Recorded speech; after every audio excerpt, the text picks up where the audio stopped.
Hai, perkenalkan nama saya Wahyu Prastika Wulandini, NIM 2111100002945 dari kelas MC. Adapun tujuan pembuatan video ini yaitu untuk memenuhi tugas akhir, yaitu ujian akhir semester pada mata kuliah etika, akademik dan bisnis dengan dosen pengampu Bapak Dwi Agung Nugroho, SEMM. Di sini saya akan menjelaskan mengenai etika bisnis, yang mana saya akan menjelaskan ada 5 poin. Yang pertama yaitu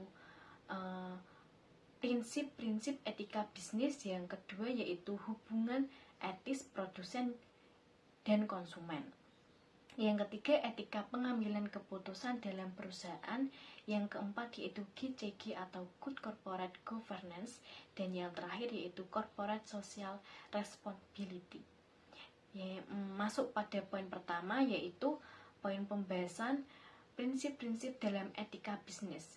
Pada umumnya, prinsip-prinsip yang berlaku dalam bisnis yang baik itu sesungguhnya bisa dilepaskan dari kehidupan kita dalam sehari-hari. Dan prinsip-prinsip ini sangat berhubungan erat terkait dengan sistem nilai-nilai yang dianut di kehidupan pada masyarakat.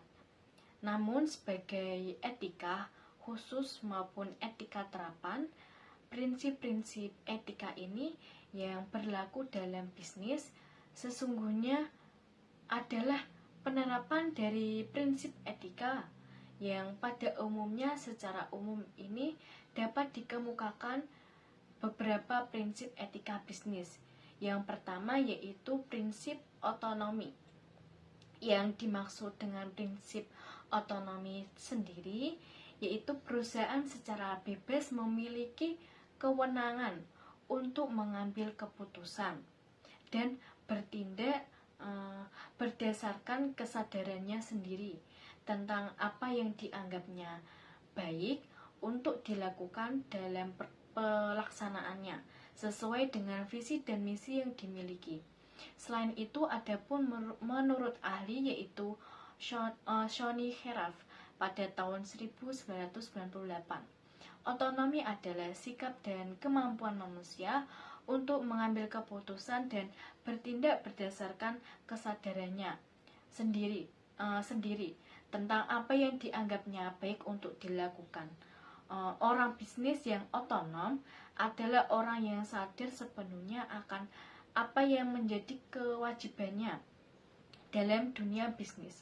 Jadi orang yang otonom merupakan orang yang tahu akan tindakannya, bebas dalam melakukan tindakannya, tetapi sekaligus juga bertanggung jawab atas tindakan apa yang dilakukannya itu. Kesediaan untuk bertanggung jawab merupakan ciri khas dari makhluk bermoral. Makhluk bermoral ini orang yang selalu bersedia untuk bertanggung jawab atas tindakannya.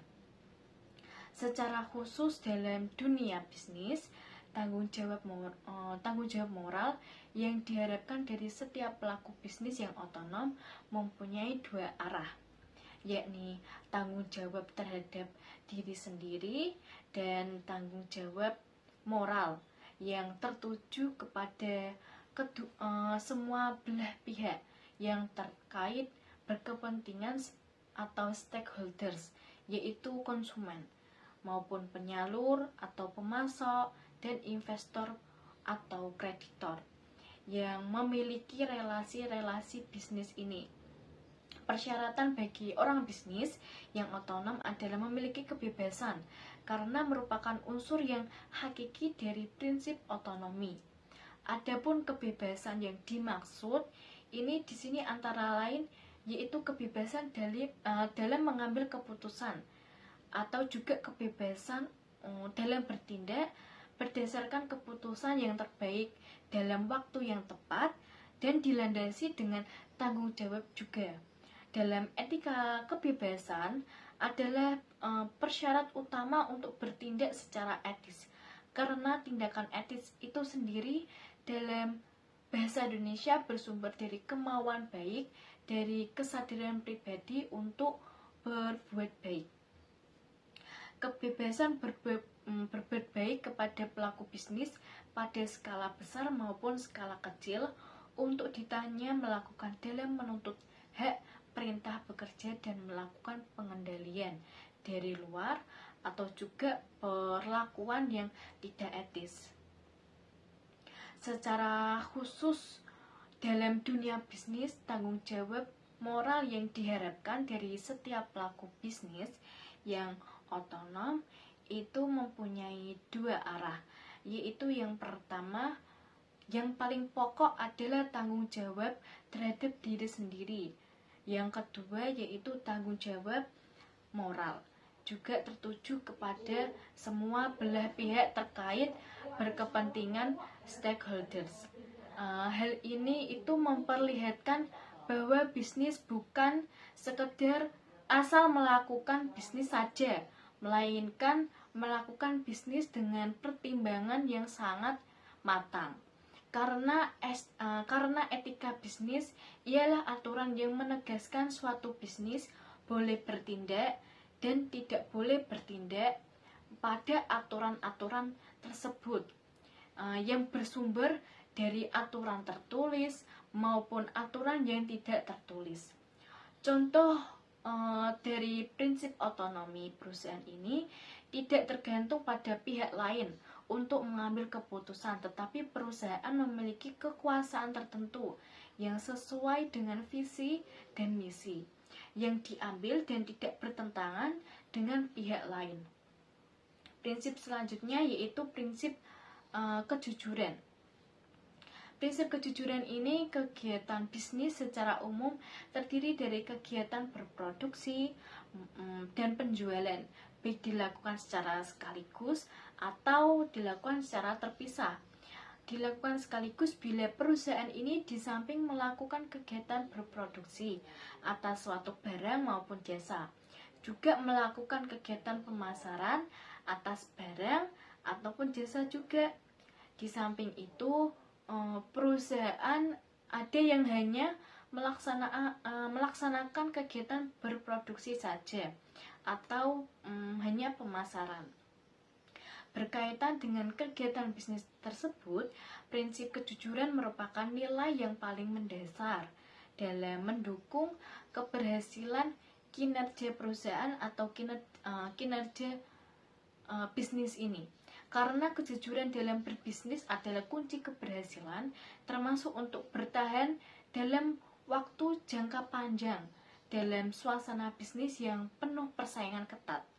Dalam lingkup kegiatan bisnis, prinsip kejujuran menumbuhkan kepercayaan sekaligus merupakan syarat untuk dapat menjalankan bisnis secara profesional bersama dengan karyawan perusahaan, pelanggan maupun konsumen, serta pemasok atau rekan yang terkait dalam menjalin relasi bisnis. Adapun 3 lingkup kegiatan bisnis.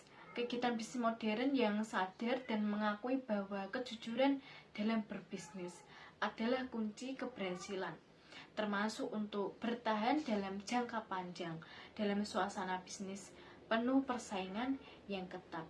Nah, ketiga hal itu yaitu yang pertama, kejujuran relevan dalam pemenuhan ini, yaitu syarat-syarat perjanjian dan kontrak.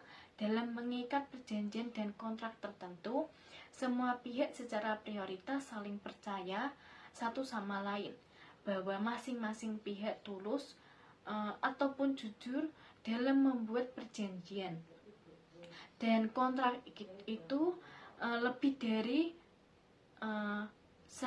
serius atau jujur dalam melaksanakan perjanjiannya. Kejujuran ini sangat penting, artinya bagi kepentingan masing-masing pihak dan sangat menentukan relasi dan kelangsungan bisnis. Dalam kelangsungan bisnis masing-masing pihak. Selanjutnya itu kejujuran juga relevan dalam penawaran barang maupun jasa dengan mutu yang harga dengan mutu dan harga yang sebanding. Dalam bisnis modern penuh persaingan, kepercayaan konsumen adalah hal yang paling pokok. Yang ketiga yaitu kejujuran yang relevan dalam hubungan kerja intern dalam suatu perusahaan. Kejujuran dalam perusahaan justru inti dan kekuatan perusahaan itu. Prinsip kejujuran dalam kegiatan bisnis bisa ditujukan terhadap masing-masing bidang, yaitu seperti yang pertama, perjanjian kontrak kerja. Hal ini merupakan momentum terbinanya suatu kerjasama lanjutan di bidang-bidang bisnis lain terhadap perusahaan lain ataupun tenaga ahli ataupun peneliti juga. Selain itu, perjanjian kontrak ataupun hubungan kerja dengan perusahaan lain. Yang dimaksud dengan perusahaan lain ini di sini dapat berupa para pesaing dari perusahaan yang sejenis ataupun mitra. Khususnya dalam hubungan dengan pesaing perusahaan agar secara jujur dianggap sebagai teman atau kolega. Dalam hal ini, perusahaan pesaing dapat diikuti sertakan sebagai mitra kita, mitra usaha, sesuai dengan prinsip win-win solution ataupun suatu hubungan yang bertujuan saling membutuhkan maupun saling menutupi dan saling menghidupi ataupun saling menguntungkan. Adapun hubungan dengan tenaga kerja dalam perusahaan ini harus berprinsip bahwa tenaga kerja harus dipandang sebagai mitra usaha. Sedangkan kejujuran dalam perusahaan hanya mungkin terjaga kalau ada etos bisnis yang baik di mana karyawan diperlakukan secara baik dan manusiawi. Diperlakukan sebagai manusia yang mempunyai hak-hak tertentu dengan pemberian upah yang adil dan pemberian kompensasi lembur yang wajar dan terbinanya sikap saling menghargai sebagai manusia antar satu yang lainnya. Hal ini akan mendorong kreativitas dalam meningkatkan loyalitas terhadap perusahaan sehingga meningkatkan produktivitas karyawan tersebut. Contoh dari prinsip kejujuran, seperti kita menjalankan usaha, kita itu harus jujur dalam membagi hasil pada karyawan-karyawan. Gaji yang diberikan itu harus sesuai dengan kesepakatan awal kita dengan karyawan saat bekerja. Sebaliknya, karyawan juga harus selalu jujur dalam mengerjakan pekerjaannya dan menghindari kecurangan dengan ingin mengambil keuntungan untuk dirinya sendiri. Dalam hubungan kerja atau dalam tawar-menawar barang ataupun jasa juga harus ada kejujuran kepada konsumen terutama. Seperti kita harus menentukan harga yang tepat serta kualitas barang dan jasa yang dijual agar konsumen ini merasa puas. Prinsip selanjutnya yaitu prinsip keadilan.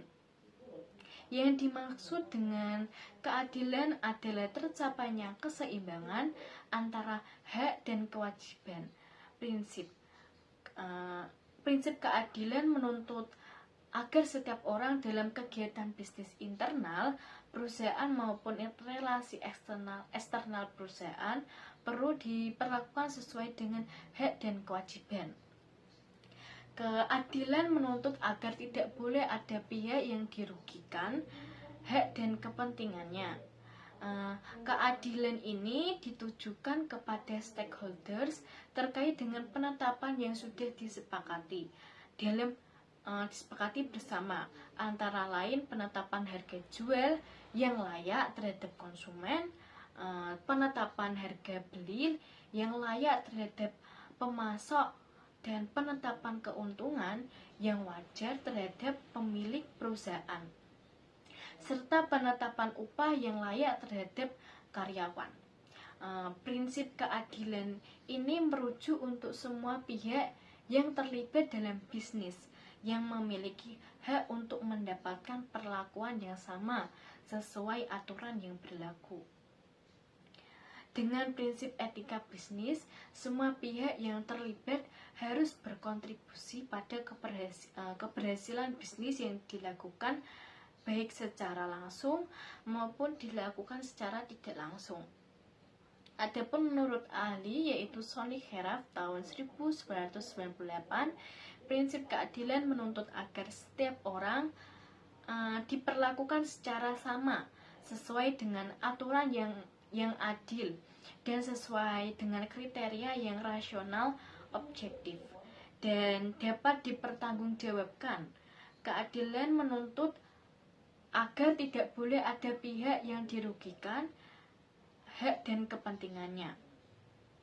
Contoh dari prinsip keadilan ini itu seperti upah yang diberikan kepada karyawan itu sesuai dengan kontribusi karyawan ini sendiri pada masing-masing karyawan sendiri. Untuk konsumen harus sama-sama dalam pelayanan. Jika konsumen membeli barang yang murah ataupun konsumen yang membeli barang yang mahal, pelayanannya harus tetap sama dilakukan secara baik. Selanjutnya menuntut agar setiap orang diperlakukan secara sama sesuai dengan aturan yang adil dan sesuai dengan kriteria yang rasional, objektif, serta dapat dipertanggungjawabkan. Ini itu harus ditegakkan supaya ketika ada suatu hal tidak diinginkan seperti salah satu merasa dirugikan, yang dirugikan ini boleh menuntut secara hukum. Prinsip selanjutnya yaitu prinsip saling menguntungkan. Prinsip ini menuntut agar bisnis dijalankan sedemikian rupa sehingga menguntungkan oleh semua pihak.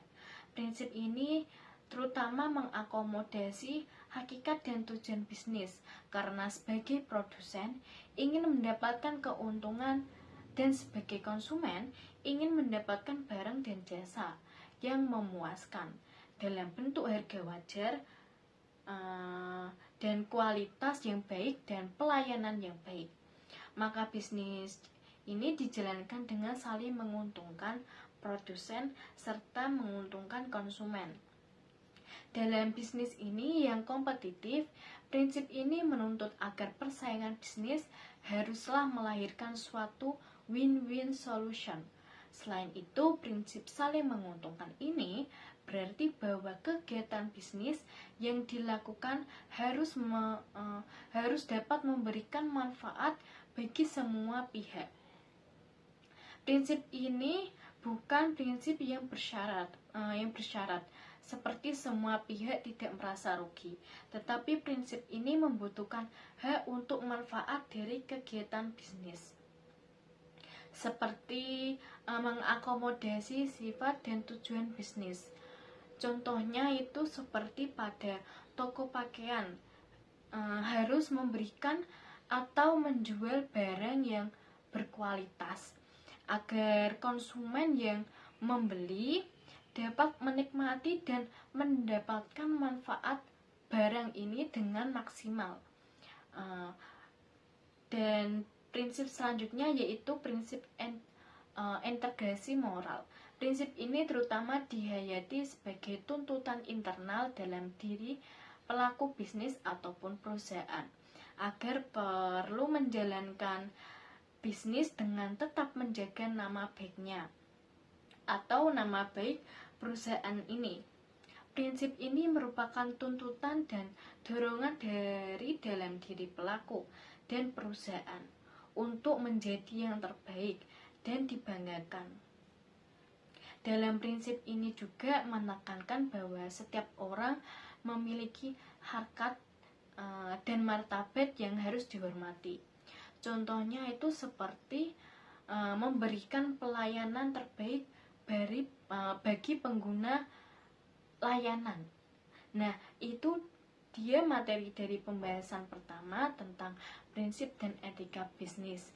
Materi ini diambil dari sumber jurnal Indo Compact berjudul Prinsip-prinsip Etika Bisnis dalam perspektif filosofis yang ditulis oleh Surojio dan terbit di Jakarta tanggal 3 Mei 2016. Dan sumber lainnya yaitu sumber dari Kheraf Soni yang berjudul Etika Bisnis dan Relevansinya, kemudian cetakan dari Canisius dan terbit pada tahun 1998 dari Yogyakarta. Selanjutnya masuk ke poin kedua, yaitu hubungan etis konsumen dan perusahaan, yang berisi hubungan konsumen dan perusahaan dan pelayanan tanggung jawab serta perlindungan terhadap konsumen. Masuk pada hubungan konsumen dan perusahaan merupakan hal yang penting dan harus diperhatikan, serta memelihara hubungan dengan konsumen menjadi sebuah strategi penting bagi perusahaan, karena keberhasilannya itu dibantu oleh konsumen yang merasa puas. Pada umumnya, konsumen dianggap mempunyai hak tertentu yang wajib dipenuhi oleh produsen, yaitu hak kontraktual. Hak kontraktual adalah hak yang timbul dan dimiliki seseorang ketika ia memasuki suatu persetujuan atau kontrak dengan pihak lain. Hak kontraktual yang harus dipenuhi agar sebuah kontrak dapat dikatakan baik dan adil antara lain, yang pertama yaitu kedua belah pihak mengetahui hakikat dan kondisi persetujuan yang disepakati, dan yang kedua yaitu tidak ada pihak yang sengaja memberikan atau memalsukan fakta tentang kondisi untuk pihak yang lain. Dan aturan yang ketiga yaitu tidak ada paksaan di mana antara pihak konsumen dan juga produsen saat melakukan transaksi. Ini haruskah dengan keadaan yang sadar,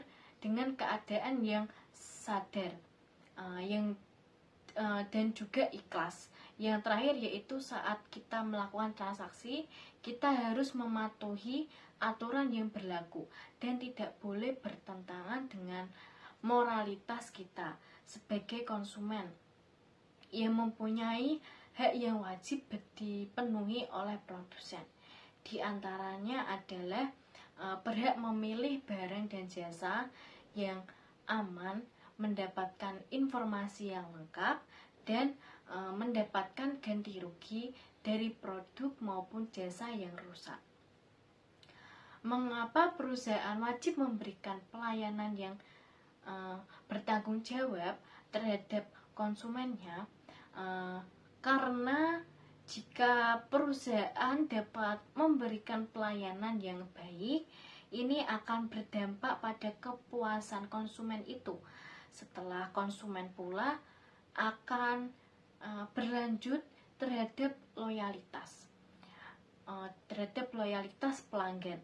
Perlindungan terhadap konsumen pada pasal 2 Undang-Undang Nomor 8 Tahun 1999 tentang asas perlindungan konsumen, yaitu perlindungan konsumen berdasarkan manfaat keadilan, keseimbangan, keamanan, dan keselamatan konsumen, serta kepastian hukum.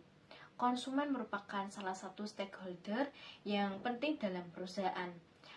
Bisnis ini tidak akan berjalan tanpa adanya konsumen yang menggunakan produk atau jasa yang kita produksi. Banyak ungkapan yang menyatakan bahwa konsumen adalah raja. Hal ini sebenarnya dapat dipahami secara logika. Perusahaan yang berdiri dalam memproduksi barang dan jasa bertujuan untuk mencari keuntungan, di mana keuntungan tersebut akan digunakan untuk menutupi semua biaya yang telah dikeluarkan dalam memproduksi sebuah produk ini. Oleh karena itu, seorang pakar manajemen yaitu Peter Drucker menyatakan bahwa setiap perusahaan memiliki peranan sentral untuk menciptakan pelanggan. Selanjutnya, pelayanan terhadap konsumen yang bertanggung jawab. Pelayanan adalah setiap kegiatan atau usaha pemberian jasa dari suatu pihak ke pihak lainnya.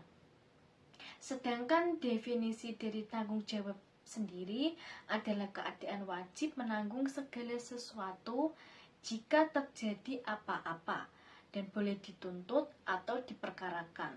Jadi, pelayanan bertanggung jawab itu sendiri adalah pelayanan yang diberikan atas perbuatan seseorang atau perusahaan untuk memberikan jaminan yang bertanggung jawab kepada pelanggannya dalam menyediakan sebuah produk. Produsen memiliki sebuah kepentingan untuk memberikan jaminan dan tanggung jawab kepada konsumen. Ada beberapa contoh yang mendasar, yaitu misalnya dalam membeli sebuah produk elektronik seperti telepon seluler. Kewajiban produsen adalah memberikan jaminan bahwa produk yang dikeluarkan sudah melalui serangkaian uji coba dan sudah siap untuk digunakan. Garansi produk juga penting untuk menjamin layanan jual terhadap produk tersebut. Hal ini untuk memberikan rasa aman bagi konsumen terhadap kemungkinan kesalahan produksi terhadap produk yang sudah dibeli. Berbeda halnya dengan kewajiban produsen, yaitu terhadap hal-hal seperti bahayanya penggunaan obat-obatan dalam dosis yang berlebihan atau bahayanya penggunaan benda-benda tajam dalam pemakaiannya sendiri sehari-hari. Ada beberapa teori yang mendasari tanggung jawab produsen terhadap konsumen, yaitu terhadap produk yang ditawarkan oleh produsen. Pelayanan dan kepuasan konsumen merupakan tujuan utama dalam perusahaan, karena tanpa konsumen, perusahaan tidak akan ada. Dan aset perusahaan juga sangat kecil nilainya tanpa keberadaan konsumen ini sendiri. Karena itu merupakan tugas utama perusahaan adalah menarik dan mempertahankan loyalitas pelanggan. Manfaat pelayanan yang baik, yaitu pelayanan yang baik tentu akan memberikan hal yang baik pula untuk perusahaan. Karena pelayanan ini merupakan wujud darinya tanggung jawab sosial perusahaan. Maka ini dapat memberikan keuntungan tersendiri untuk perusahaan nantinya. Ada beberapa teori yang mendasar dalam tanggung jawab produsen terhadap konsumen terhadap produk yang ditawarkan oleh produsen. Yang pertama yaitu teori kontrak. Nah, kontrak ini menyatakan tentang persetujuan konsumen terhadap semua kegunaan dan ciri-ciri dari produk yang ditawarkan oleh produsen. Perlu dipahami bahwa kontrak yang disebutkan harus memenuhi 3 syarat. Yang pertama itu kedua belah pihak wajib mengetahui arti kontrak dan sifat-sifat produk. Dan yang kedua pihak juga itu harus melukiskan dengan benar fakta yang menjadi objek kontrak tanpa adanya gambaran yang palsu. Yang ketiga, kontrak ini tidak boleh dilaksanakan dengan unsur paksaan. Nah, teori yang kedua yaitu teori perhatian semestinya. Kepentingan konsumen lebih diutamakan, di mana produsen sebagai pihak yang mengetahui dan mengenai produknya mempunyai kewajiban untuk menjaga kualitas agar konsumen tidak mengalami kerugian pada saat membeli produknya.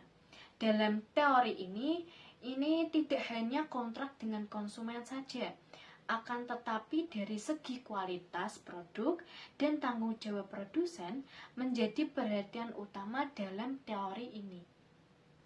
Etika menjadi landasan dan pandangan bahwa dalam menciptakan sebuah produk, seorang produsen tidak boleh mengorbankan kualitas dan keamanan produk hanya untuk memperoleh keuntungan saja.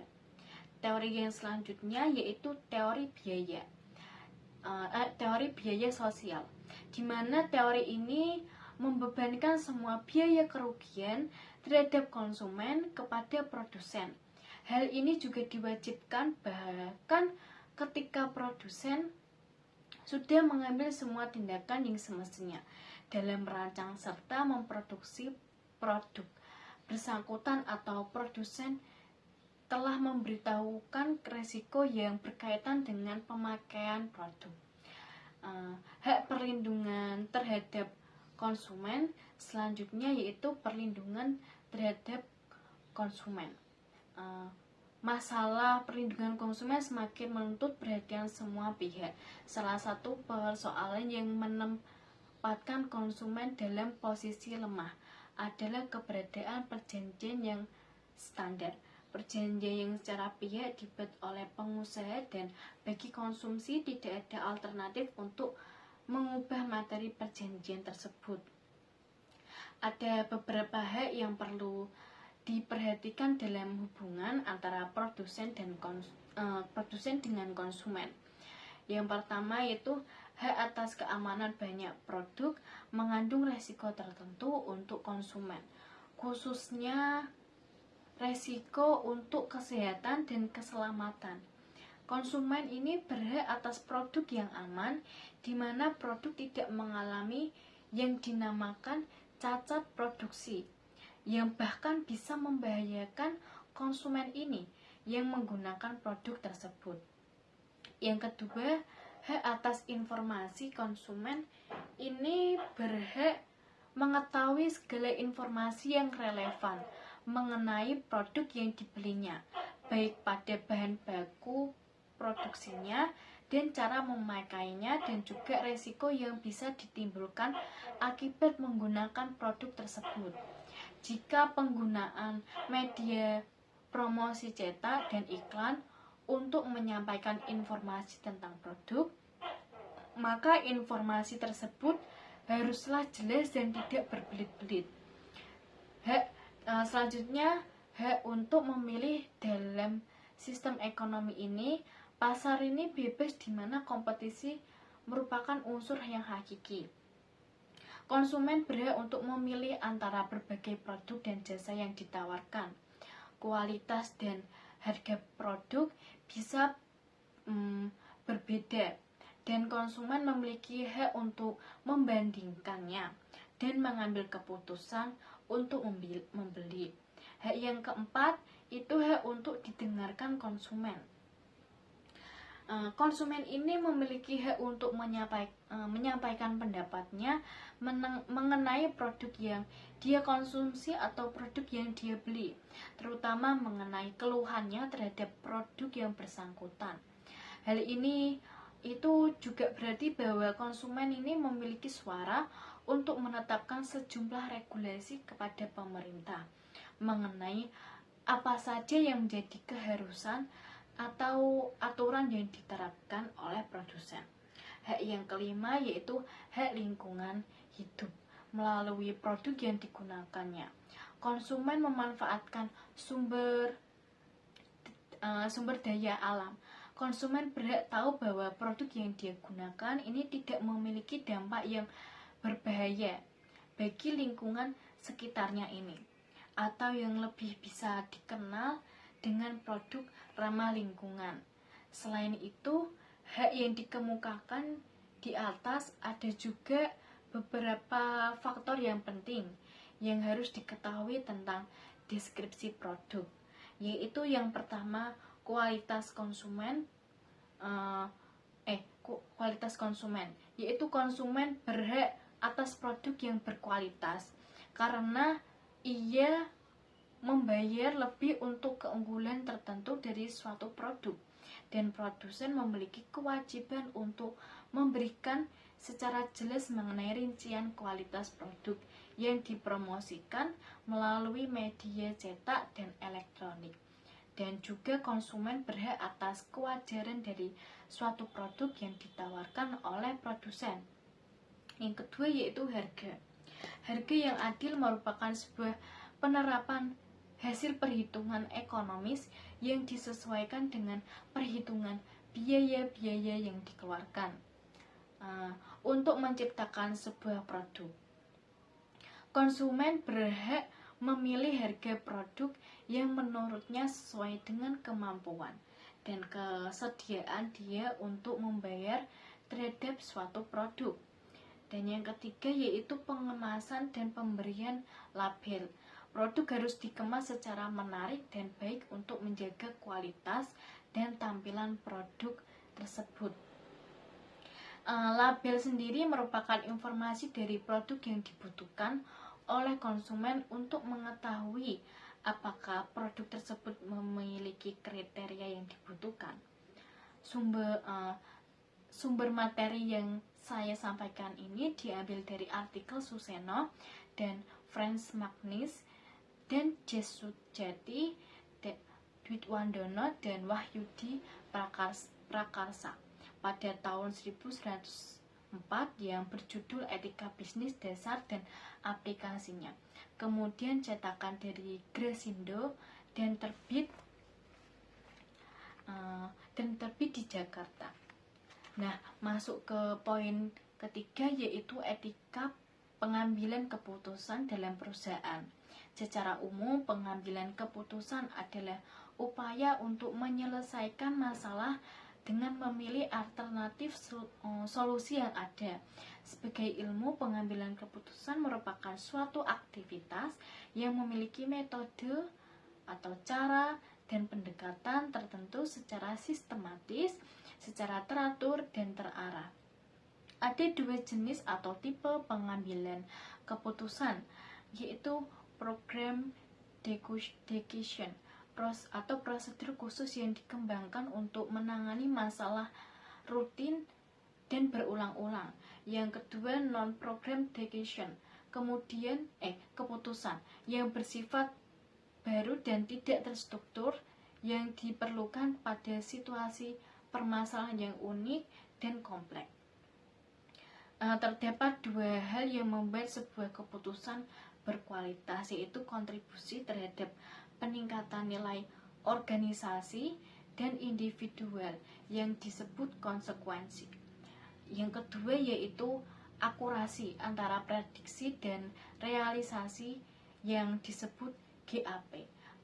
Ada beberapa hal yang perlu diperhatikan dalam proses pengambilan keputusan juga, yaitu penetapan goal dan objektif serta pengukuran hasil. Penetapan goal dan objektif ini akan mengarahkan pada hasil yang mana sudah dicapai dan pengukuran mana yang menunjukkan hasil yang sesuai dengan yang diinginkan. Dan penetapan goal dan objektif ini membutuhkan komunikasi antara manajer dengan bawahan. Yang kedua yaitu pengidentifikasian masalah. Adanya masalah menunjukkan adanya GAP antara goal dan objektif organisasi dengan kinerja aktual. Faktor yang mengganggu identifikasi masalah ini yaitu persepsi terhadap masalah, penetapan masalah dalam lingkup sosial. Yang ketiga, pengembangan alternatif atau potensi solusi harus dikembangkan dalam lingkungan internal maupun lingkungan eksternal, dan konsekuensi ataupun akibat yang mungkin timbul dari setiap alternatif perlu mempertimbangkan kendala waktu serta biaya. Banyaknya alternatif dengan kecepatan keputusan yang diambil. Cara untuk kembangkan alternatif adalah dengan analisis skenario. Yang keempat yaitu pengevaluasian alternatif. Hal ini sudah dipilih, dievaluasi dan dibandingkan dengan objektif. Objektif dari pengambilan keputusan sendiri yaitu harus ada hasil keluaran positif paling banyak dan akibat buruk paling kecil. Yang kelima, pemilihan alternatif. Pemilihan alternatif yang dipilih berdasarkan hasil yang sesuai dengan objektif. Perlu mempertimbangkan dampak alternatif positif maupun negatifnya terhadap objektif yang lain. Tujuan yang satu optimal sedangkan tujuan yang lain ini tidak optimal. Tidak mungkin solusi keputusan akan memuaskan semuanya. Tetapi yang optimal adalah yang sesuai standar. Yang keenam, penerapan keputusan. Keputusan yang baik adalah yang efektif untuk implementasi. Perlu pengujian terhadap perilaku orang terhadap keputusan tersebut. Yang ketujuh, pengendalian dan pengevaluasian. Efektivitas manajemen terkait dengan pengukuran hasil secara periodik. Perlu pengendalian dan evaluasi keputusan terhadap objektif ini. Materi ini diambil dari sumber materi pembelajaran dosen Yayasan Administrasi Indonesia pada tahun 1972 di Jakarta. Selanjutnya masuk poin keempat, yakni mengenai GCG atau Good Corporate Governance dan prinsip-prinsipnya GCG. Untuk pengertian governance amat beragam. Pada dasarnya ia diartikan sebagai tata kelola yang berhubungan dengan interaksi antar pemerintah dan antar masyarakat.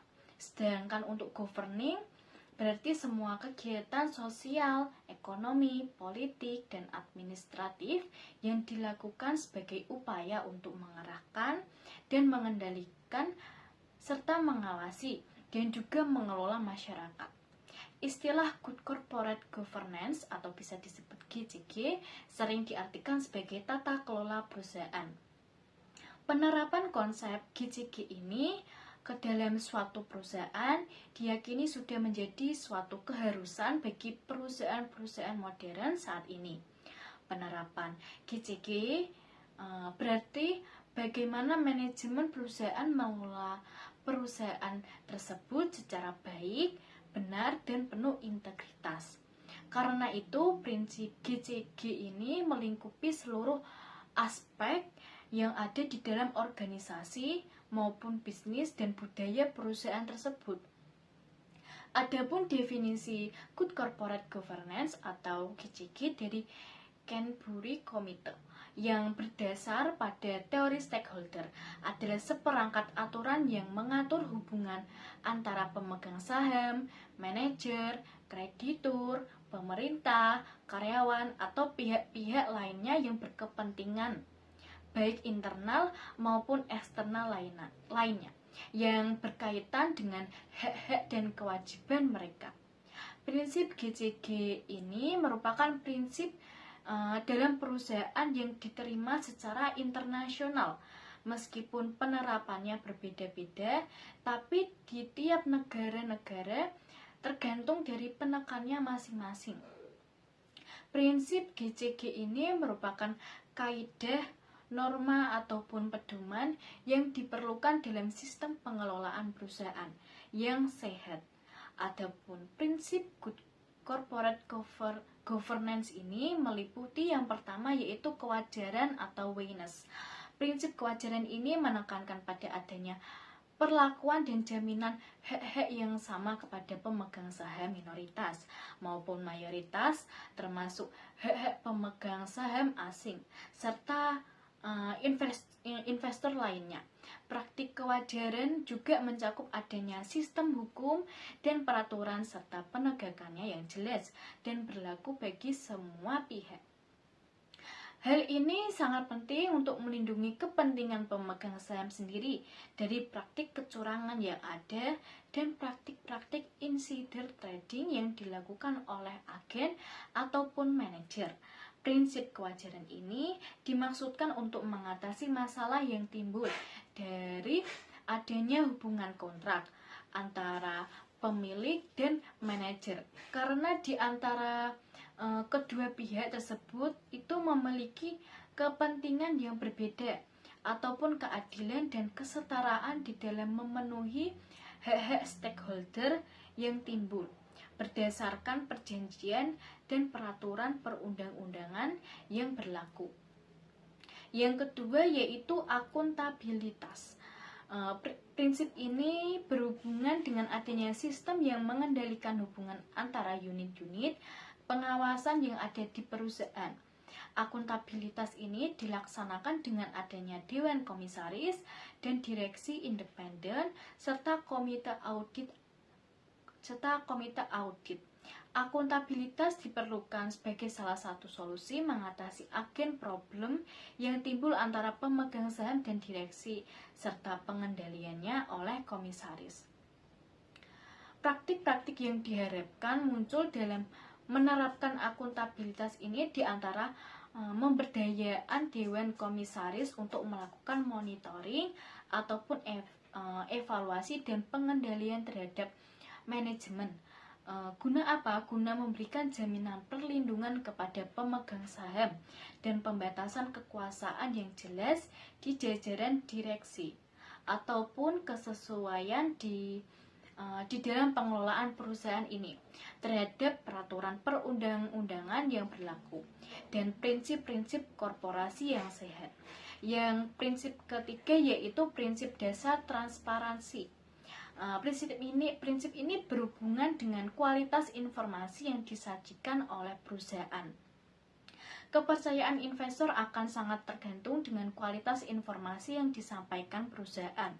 Oleh karena itu, perusahaan ini dituntut untuk menyediakan informasi yang jelas, akurat, dan tepat waktu, dan dapat dibandingkan dengan indikator-indikator yang sama.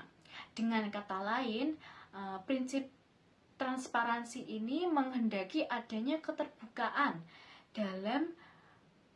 dalam melaksanakan proses pengambilan keputusan dan keterbukaan dalam perjanjian informasi yang dimiliki oleh perusahaan, ataupun keterbukaan dalam melaksanakan proses pengambilan keputusan dan keterbukaan dalam mengemukakan informasi material dan relevan mengenai perusahaan. Yang keempat yaitu kemandirian atau independen, yaitu suatu keadaan di mana perusahaan dikelola secara profesional tanpa benturan kepentingan dan pengaruh ataupun tekanan dari pihak manapun yang tidak sesuai dengan peraturan perundang-undangan yang berlaku. Dan prinsip-prinsip korporasi yang sehat. Materi ini diambil dari jurnal ilmiah MEA atau Manajemen Ekonomi dan Akuntansi yang berjudul Etika Bisnis dan Konsep Good Corporate Governance dalam menciptakan perusahaan berbasis nilai pada Juli April dan tahun 2019. Selanjutnya masuk ke poin terakhir yaitu corporate social responsibility atau tanggung jawab sosial perusahaan yang biasa kita kenal sebagai social responsibility. Tentunya sudah tidak asing lagi di telinga kita, apalagi itu sudah menjadi isu yang cukup sentral yang tak habis-habisnya ini diperbincangkan oleh kalangan dunia usaha yang mempunyai perusahaan. Jadi sebenarnya apa itu CSR? Singkatannya itu CSR. Nah, menurut Soeharto di tahun 2007 melalui bukunya yang berjudul Pekerjaan Sosial di Dunia Industri, CSR adalah operasi bisnis yang berkomitmen tidak hanya untuk meningkatkan keuntungan perusahaan itu secara finansial, tetapi juga untuk pembangunan sosial ekonomi kawasan secara holistik, melembaga dan berkelanjutan secara umum. Ini merupakan suatu konsep dan tindakan yang dilakukan oleh sebuah perusahaan sebagai rasa tanggung jawabnya terhadap sosial dan lingkungan di sekitar di mana perusahaan tersebut berdiri atau beroperasi, seperti melaksanakan suatu kegiatan yang dapat meningkatkan kesejahteraan masyarakat sekitar, juga membangun fasilitas umum, menjaga lingkungan sekitar, memberikan beasiswa kepada anak-anak yang kurang mampu, juga memberikan bantuan dana untuk kesejahteraan masyarakat. Pada umumnya masyarakat sekitar perusahaan pada khususnya di tahun 1997 menyatakan bahwa CSR dibagi menjadi 3 komponen utama. Yang pertama yaitu ada profit, di mana mengacu kepada keuntungan perusahaan. Yang kedua yaitu people, yaitu mengacu kepada masyarakat pengangkutan. Dan yang ketiga yaitu planet, yaitu mengacu kepada isu lingkungan. Dan 3 komponen inilah yang dijadikan sebagai dasar perencanaan, implementasi, dan evaluasi program CSR, yang kemudian dikenal sebagai triple bottom line, yang telah diatur dalam Undang-Undang Nomor 40 Tahun 2007 tentang perseroan terbatas, pasal 74 ayat 1, yang berbunyi, terserahlah yang menjalankan kegiatan usahanya di bidang dan atau berkaitan dengan sumber daya alam wajib melaksanakan tanggung jawab sosial dan lingkungan, serta dalam Undang-Undang Nomor 25 Tahun 2007 tentang penanaman modal juga mengatur tentang kewajiban untuk melaksanakan CSR bagi semua perusahaan yang menanamkan modal di Indonesia, atau Corporate Social Responsibility. Hal ini sangat erat kaitannya dengan sistem atau pembangunan berkelanjutan, di mana sebuah perusahaan dalam melakukan kegiatannya itu harus berlandaskan pada keputusan yang tidak semata-mata hanya berorientasi pada aspek ekonomi atau keuntungan, melainkan juga harus mempertimbangkan banyak dampak sosial ataupun lingkungan yang mungkin akan muncul dari keputusan perusahaan tersebut bagi sebuah perusahaan. Pada program CSR ini,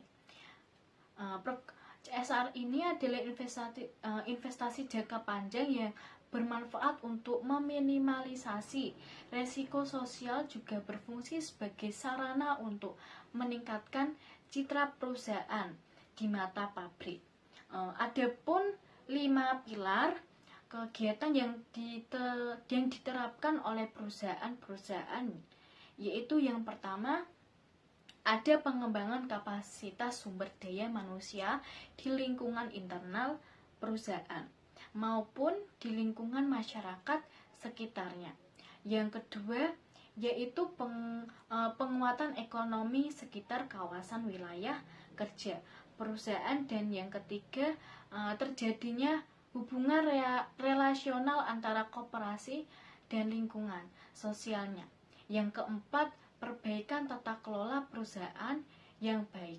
Dan yang terakhir yaitu pelestarian lingkungan, baik lingkungan fisik, sosial maupun budaya.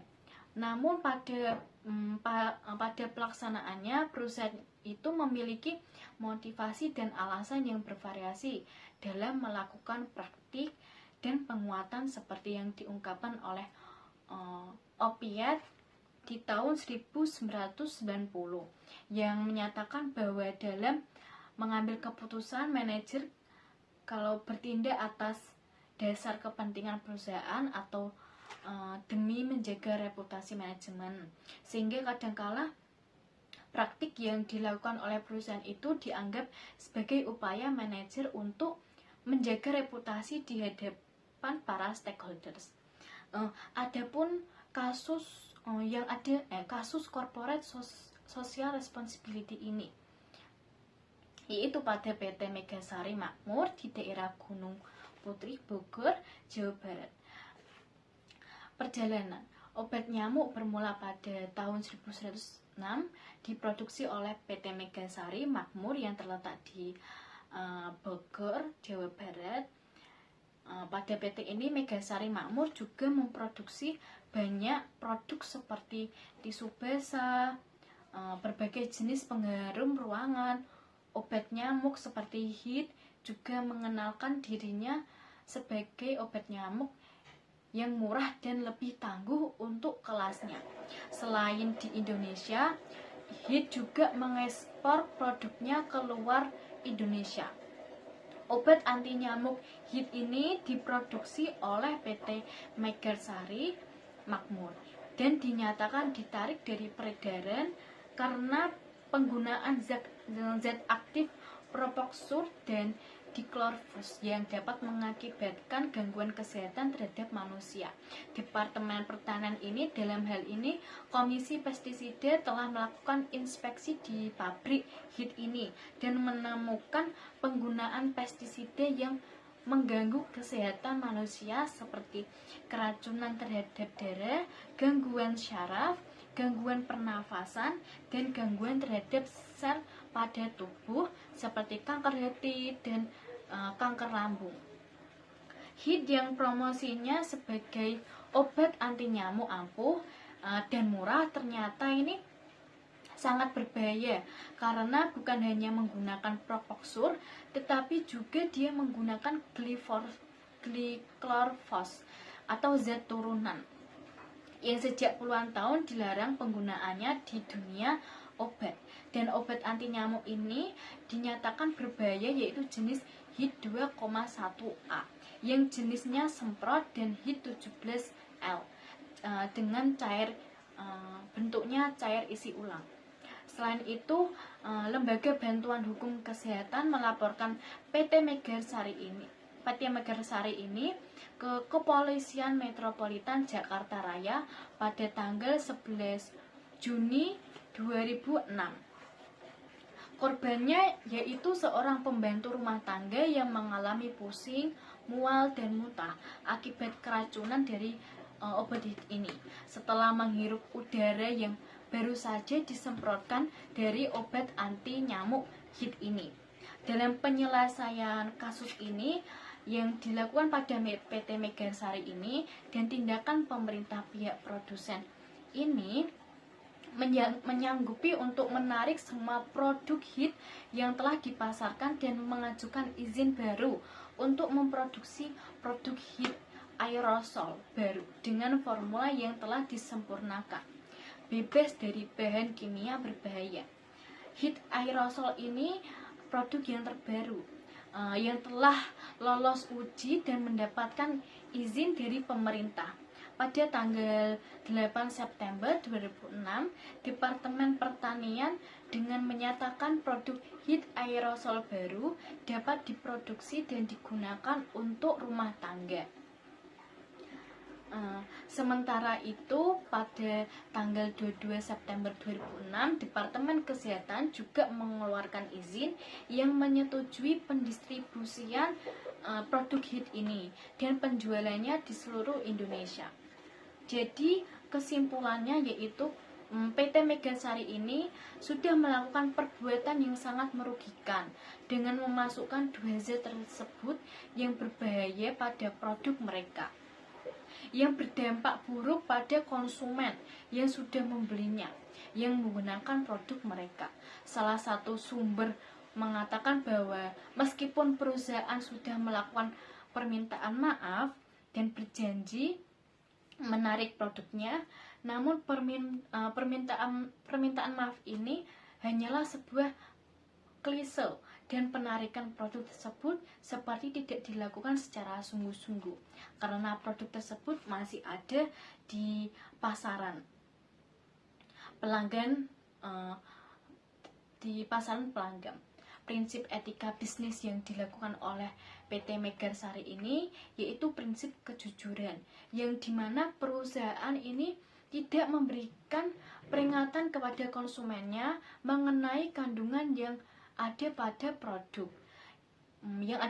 mereka yang sangat berbahaya, yang produk Z2 tadi untuk kesehatan, dan perusahaan juga tidak memberitahu penggunaan dari produk tersebut, yaitu setelah suatu ruangan disemprot oleh produk itu semestinya ditunggu 30 menit terlebih dahulu baru kemudian dapat dimasuki atau digunakan ruangan tersebut. Melakukan apa saja untuk mendapatkan keuntungan pada dasarnya tidak boleh dilakukan asal dan tidak merugikan pihak manapun, dan tentu saja pada jalurnya. Di sini perusahaan seharusnya itu lebih mementingkan keselamatan konsumen yang menggunakan produknya, karena dengan meletakkan keselamatan konsumen di atas kepentingan perusahaan, maka perusahaan itu sendiri akan mendapatkan keuntungan yang lebih besar karena kepercayaan ataupun loyalitas konsumen tersebut terhadap produk sendiri. Materi ini dan kasus ini diambil dari jurnal aplikasi bisnis dengan bernama Teromi Marnell yang berjudul Corporate Social Responsibility atau CSR, yang berjudul Tinjauan Teori dan Praktik di Indonesia pada tahun 2016, dan jurnal lainnya yaitu Jurnal Manajemen Pemasaran pada tahun 2008 oleh Hetane Samuel dan Elahtowijaya yang berjudul Corporate Social Responsibility Purchase Intention dan Corporate Image pada restoran di Surabaya dan perspektif pelanggan.